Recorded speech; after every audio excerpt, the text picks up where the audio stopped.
तो स्वागत है दोस्तों आपका हमारी नई क्लास में जिसमें अपन बात कर रहे थे राजस्थान के लोक देवता की बातें अपन पिछली क्लास में कर चुके थे और अपन ने संत और संप्रदाय वाला जो टॉपिक था वो अपन ने स्टार्ट कर दिया था।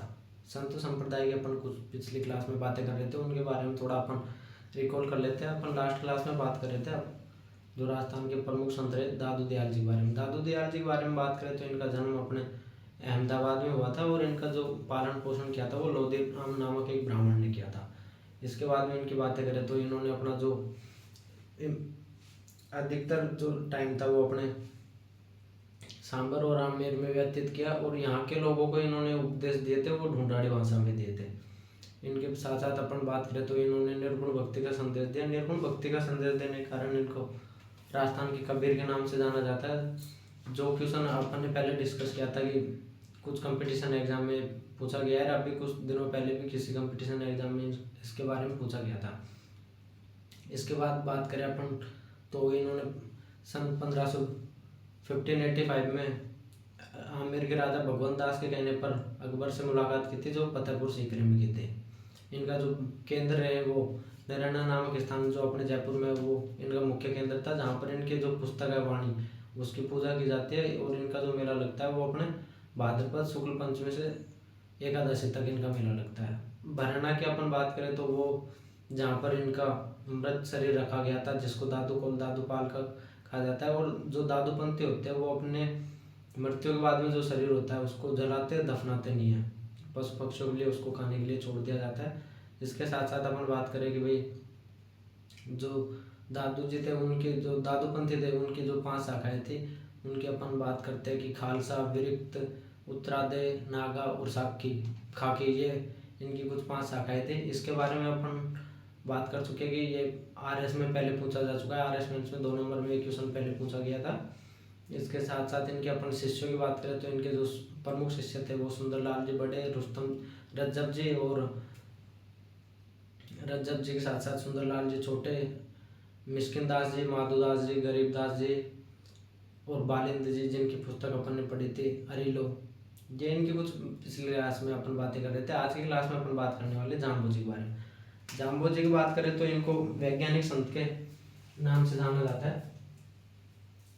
जाम्बू जी की अपन बात करें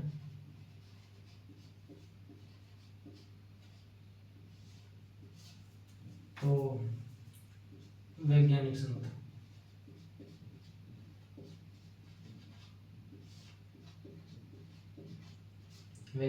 के रूप में इनको जाना जाता है। इनका अपन जन्म की बात करें, जाम्बू जी का जन्म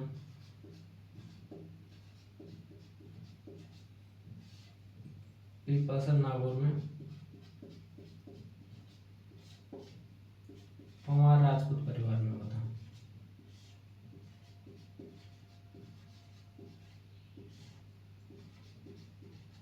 पंवार राजपूत परिवार में इनका जन्म हुआ। इनके जो पिताजी थे, इनके पिताजी का नाम लोहट जी और इनकी माता का नाम हंसाबाई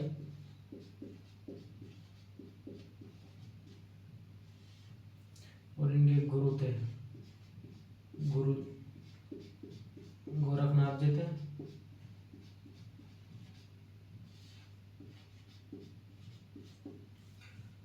सन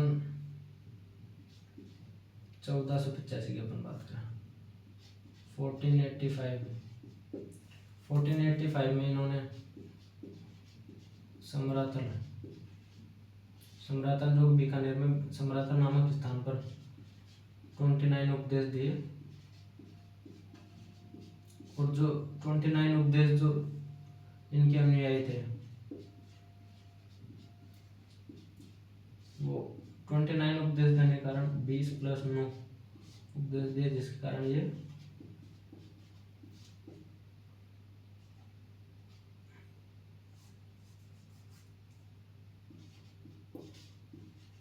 विष्णु ही कहलाए।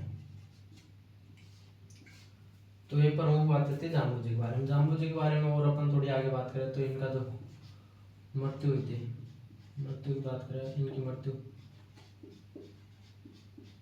लालासर बीकानेर में हुई थी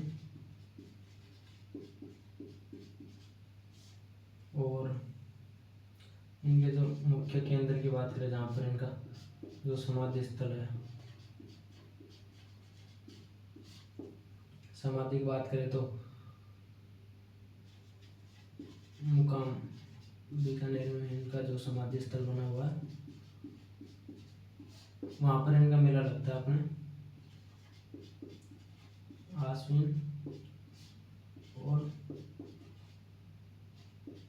फाल्गुन अमावस्या।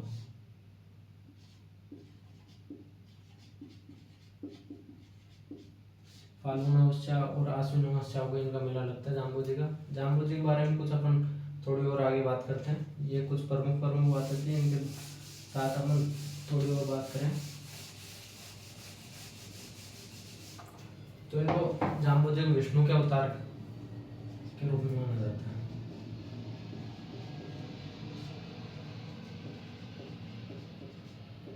विष्णु के अवतारों के बारे में अपन पहले बात कर चुके हैं। जो रामदेव जी थे, जिनको राम सफीर के नाम से जाना जाता है, रामदेव जी और देवनारायण जी।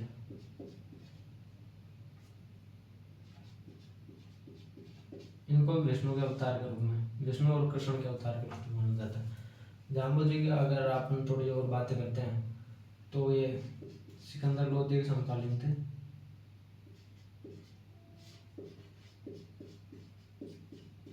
सिकंदर लोधी के समकालीन थे। और सिकंदर लोधी की बात करें तो इनके प्रभाव में आकर सिकंदर लोधी ने एक तो गो हत्या बंद की थी और बीकानेर में अकाल के समय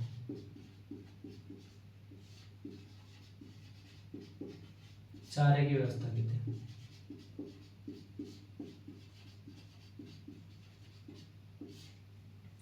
ये अपने राव बीका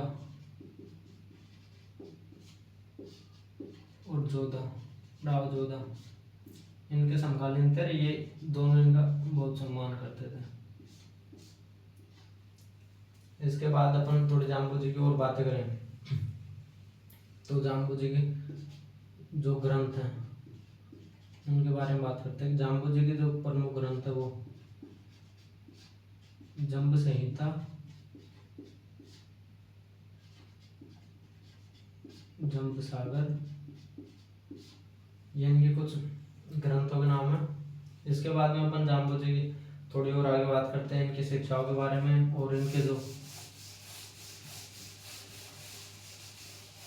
अन्य जो केंद्र हैं उनके बारे में बात करें। जाम्बू जी के अपन जो अदर जो केंद्र है उनके बारे में बात करते हैं तो जाम्बा, जांगलू, रामडावास। रामडावास अपने जोधपुर में, जांगलू बीकानेर में और जाम्बा अपने फलोदी में। ये इनके कुछ अन्य जो केंद्र थे। इसके बाद इनकी शिक्षाओं की अपन बात करें, इनकी शिक्षा ये थी कि हरे पेड़ पौधों को नहीं काटना चाहिए, जिसका अपन मेनली खिचड़ी के बारे में बात करते हैं। और हरे पेड़ पौधों को नहीं काटना चाहिए, इसके बारे में इन्होंने बताया था कि भाई सिर साटे रूप रहे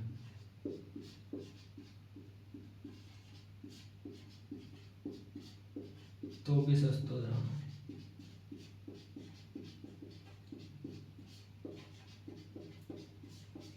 इसका तात्पर्य होता है कि भाई अगर अपन किसी पेड़ को बचाने के लिए, जो हरे पेड़ पौधे रहते हैं उनको बचाने के लिए अगर अपना सिर भी कट जाए, सिर का भी अपन बलिदान कर दें तो भी वो इनके आगे उसका इम्पोर्टेंस बहुत कम रहता है। ये इनकी पहली शिक्षा थी।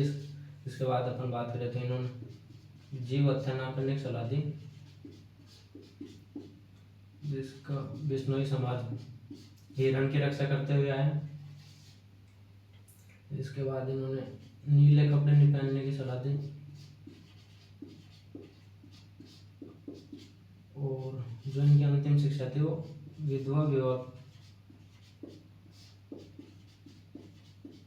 विधवा विवाह का प्रोत्साहन देना चाहिए। ये कुछ अपने जाम्बू जी के बारे में बातें थी। इसके बाद में अपन बात करने वाले हैं जसनाथ जी के बारे में।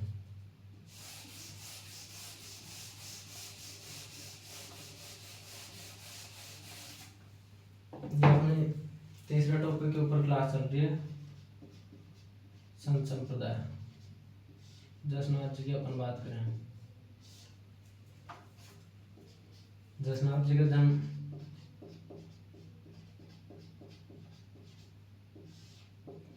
कत्रियासर बीकानेर में हुआ था।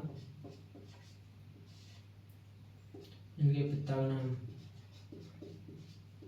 हमीर देव, माता का नाम रूपा दे।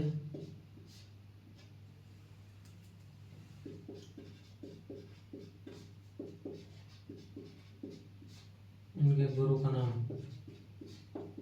गोरखनाथ जी। इसके साथ बात करें तो 1500 ईस्वी में जसनाथ जी की मुलाकात होती है जाम्बू जी से। और ये भी अब इससे आपको पता चल रहा होगा कि ये भी सिकंदर लोदी के समकालीन थे। तो सिकंदर लोदी ने इनको मालासर की भूमि दान में दी थी।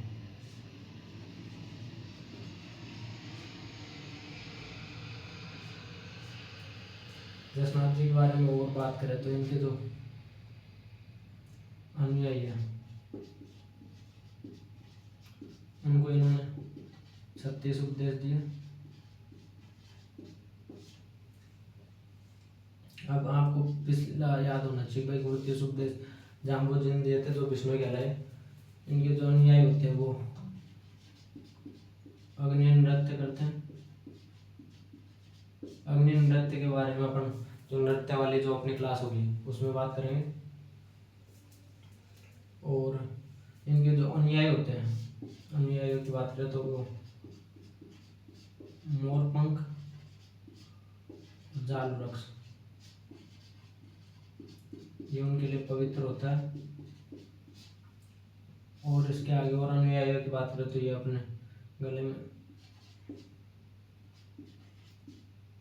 काला, जो उनका जो काला धागा होता है, काला धागा बांधते हैं।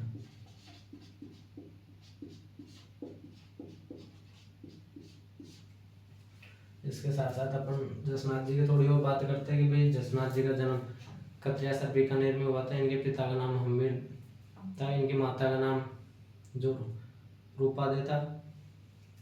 1500 ईस्वी में इनकी जाम्बू जी से मुलाकात होती है। सिकंदर लोदी इनको मालासर की भूमि दान में देते हैं। इसके बाद में अपन इनके अनुयायियों की बात करते हैं कि ये अपने अनुयायी को 36 उपदेश देते हैं। और इनके अनुयायी होते हैं जो गले में काली ऊन का धागा बांधते हैं। मोरपंख, जाल वृक्ष इनके लिए पवित्र होता है। तो ये कुछ बातें अपन कर चुके हैं। इसके बाद में थोड़ी और आगे बात करें तो इनके जो अदर जो केंद्र हैं, अन्य जो केंद्र हैं उनके बारे में बात करें। जो मुख्य केंद्र तो कत्रियासर,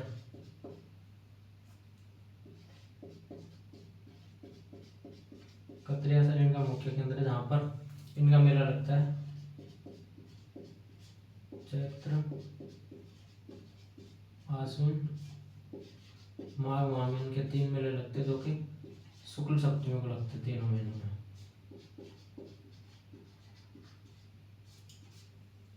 ये इनके मेलों की बात हुई। इसके अलावा जो अन्य जो केंद्र हैं उनकी बात करें,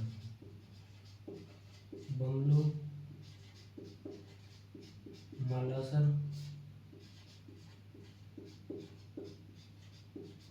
मुंडासर, लिखवादेसर और पांचला सिद्धा। ये जो केंद्र है ये बीकानेर में, कभी सुमेलित वाले में पूछ लिया जाता है स्थान और डिस्ट्रिक्ट का नाम। पांचला सिद्धा है जो नागौर में। इसको जसनाती संप्रदाय की मथुरा बोलते दोस्तों। ये थोड़ा इम्पोर्टेंट लगा के आप याद करिएगा पांचला सिद्धा के बारे में। इसके बाद अपन इनके ग्रंथों की बात करें, इनके ग्रंथों की बात करते हैं तो सिंबुदड़ा और कोड़ा, ये इनके ग्रंथ हैं। इसके बाद इनके जो शिष्य थे उनकी बात करें, लालनाथ जी,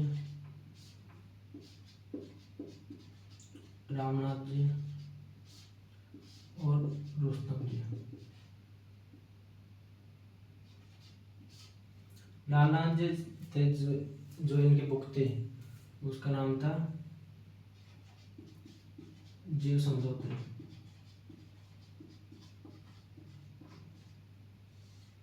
और रामनाथ जी की जो बुक थी उसका नाम था यशोनाथ पुराण। रुस्तम जी की अपन बात करें थे, इनको औरंगजेब ने नगाड़ा और निशान का अर्थ होता है झंडा, वो देकर इनको सम्मानित किया था। अब अपन रामनाथ जी के बारे में थोड़ी सी और आगे बात करते हैं। ये तो अपने कुछ बातें थी दशनाथ जी के बारे में, रामनाथ जी और उनकी बुक के बारे में और अपन थोड़ी बात करते हैं। रामनाथ जी की जो पुस्तक थी उसका नाम था यशोनाथ पुराण।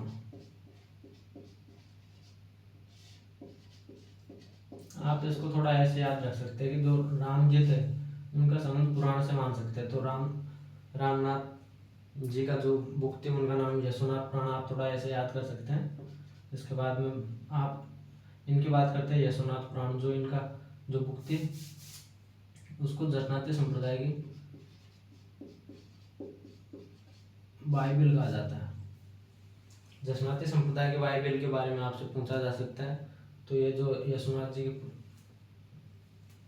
यशोनाथ पुराण जो रामनाथ जी की बुक थी इसको दशनाथी संप्रदाय के बाइबल के नाम से जाना जाता है। तो ये कुछ बातें थी अपनी दशनाथ जी के बारे में। दशनाथ जी से पहले अपन जाम्बू जी के बारे में बात की। इसके साथ साथ अपन नेक्स्ट क्लास में बात करने वाले हैं आगे जो संत संप्रदाय उनके बारे में, तो आप ज्वाइन कर सकते हैं हमारा चैनल अगर आपको राजस्थान आर्ट एंड कल्चर पढ़नी है तो। धन्यवाद दोस्तों।